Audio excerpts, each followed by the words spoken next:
Welcome to Mithuna's kitchen. ఈరోజు మనం తోటకూర శనగపిండి ఆవిరి కూర చేసుకోవడం చూపిస్తాను.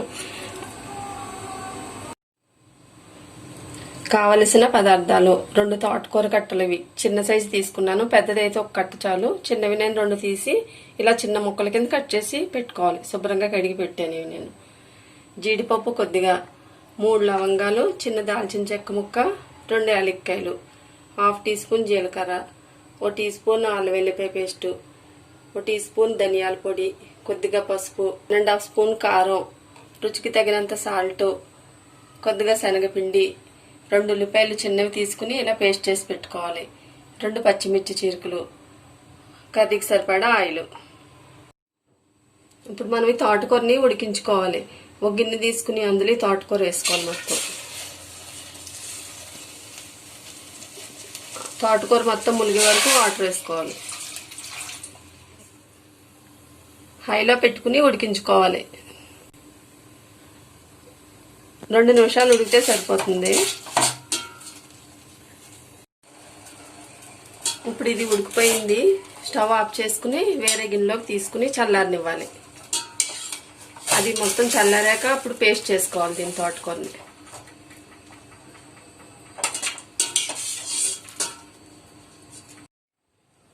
చల్లారింది తోటకూర, మిక్సీ పట్టుకుందాం. మెత్తగా పేస్ట్ చేసుకోవాలి.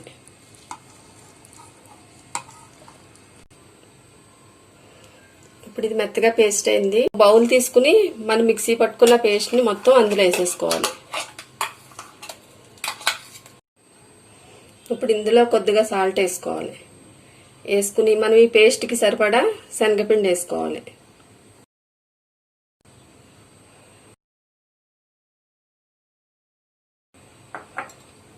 ఇప్పుడు దీన్ని బాగా ఇలా కలుపుకోవాలి ఒకసారి.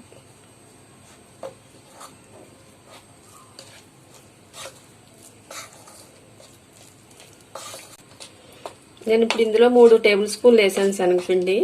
కొద్దిగా వాటర్ పోసుకుందాం. వాటర్ పోసుకుని ఇలా కొంచెం బాగా కలుపుకోవాలి. ఇడ్లీ పిండిలా ఉంటే సరిపోతుంది.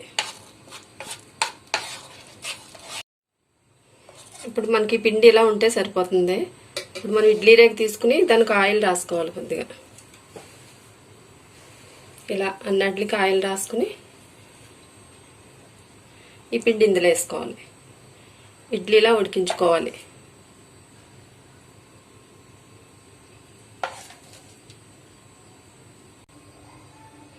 ఇప్పుడు అన్ని ఇందులో వేసాను. ఇలా పెట్టుకుని మీరు ఇడ్లీలు ఎలా ఉడికించుకుంటారో అలాగా ఉడికించుకుంటే సరిపోతుంది. ఇడ్లీ ఉడికేలోపు మనం ఈ మసాలా రెడీ చేసుకుందాం. యాలక్కాయలు, లవంగాలు, చిన్న దాల్చిన చెక్క ముక్క. మీ దగ్గర గరం మసాలా ఉంటే వేసుకోవచ్చు. జీడిపప్పు, జీలకర్ర మెత్తగా పేస్ట్ చేసుకోవాలి. ఇప్పుడు ఇవి ఉడికిపోయినాయి. 10 నిమిషాలు పట్టింది ఉడకడానికి. స్టవ్ కట్టేసుకుని చల్లారాక వేరే ప్లేట్లోకి తీసుకుందాం. ఇడ్లీలు ఇందులోకి తీసాను. ఇవి బాగా చల్లారాక చిన్న ముక్కలు కోసుకోవాలి. ఇడ్లీ చల్లారాక ఇలా ఈ సైజులో ముక్కలు కోసుకుంటే సరిపోతుంది. నేను ఇన్ని ఇలా ముక్కలు కోసి పెట్టాను. ఇప్పుడు ప్యాన్ పెట్టుకుని ఇవి ఫ్రై చేసుకోవాలి లైట్గా, ఎక్కువ కాదు. 2 స్పూన్ల ఆయిల్ వేసుకుని ఆ ముక్కలన్నీ ఇందులో వేసేసుకోవాలి.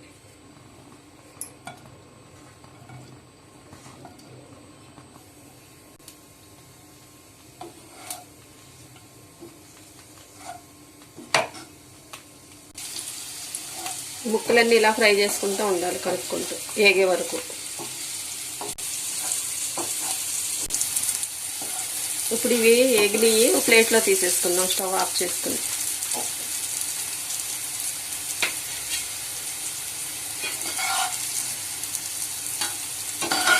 ఇలా వేపుకుంటే సరిపోతుంది. ఇప్పుడు ఇదే పాన్లో మళ్ళీ ఆయిల్ వేసుకుని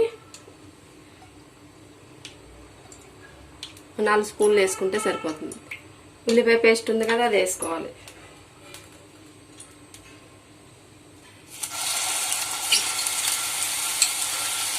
పచ్చిమిర్చి చీరుకులు బాగా వేపుకోవాలి. ఇది బాగా ఎర్రగా అయ్యే వరకు వేపుకోవాలి. ఇప్పుడు ఇది కొంచెం వేగింది. ఇందులో అల్లం వెల్లిపాయ పేస్ట్ వేసి వేపుకుందాం బాగా ఎర్రగా అయ్యే వరకు. ఉల్లిపాయ బాగా వేగింది. ఇప్పుడు ఇందులో జీడిపప్పు, యాలకులు, లవంగాలు, దాల్చిన చెక్క, జీలకర్ర అన్నీ కలిపి పేస్ట్ చేసింది ఇందులో వేసుకుని మళ్ళీ కొంచెంసేపు ఉడికించుకోవాలి.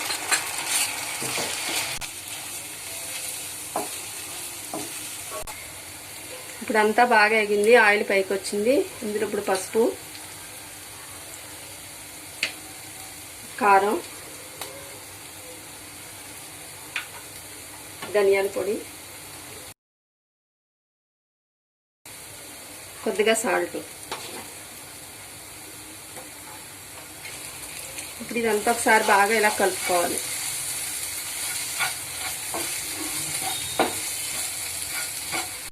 ఇప్పుడు ఇందులో వేసేసుకున్నాం. ఇందులో వేసుకుని బాగా కలుపుకోవాలి. ఇలా బాగా ముక్కలకు మసాలా అంతా బాగా పట్టే వరకు కలుపుకోవాలి. ఇది ఇలా బాగా కలుపుకోవాలి, చాలా టేస్టీగా ఉంటుంది. ఇప్పుడు కొద్దిగా జీడిపప్పు ఉన్నది అడుగుని అందులో కొంచెం వాటర్ పోసి ఇందులో వేసేస్తున్నాను. ఉప్పు సరిపోయిందో లేదో చూసుకోవాలి. ఇదంతా వేసి ఒకసారి కలిపాక ఒక 2 నిమిషాలు ఇలా ఫ్రై చేసుకోవాలి. తోటకూర కదా, ఉప్పు ఎక్కువ పట్టదో చూసుకుని వేసుకోవాలి. కూర రెడీ అయిపోయింది. ఇప్పుడు స్టవ్ కట్టేసుకుందాం. ఒకసారి ట్రై చేసి చూడండి, చాలా బాగుంటుంది. నచ్చితే నా ఛానల్ని సబ్స్క్రైబ్ చేయండి.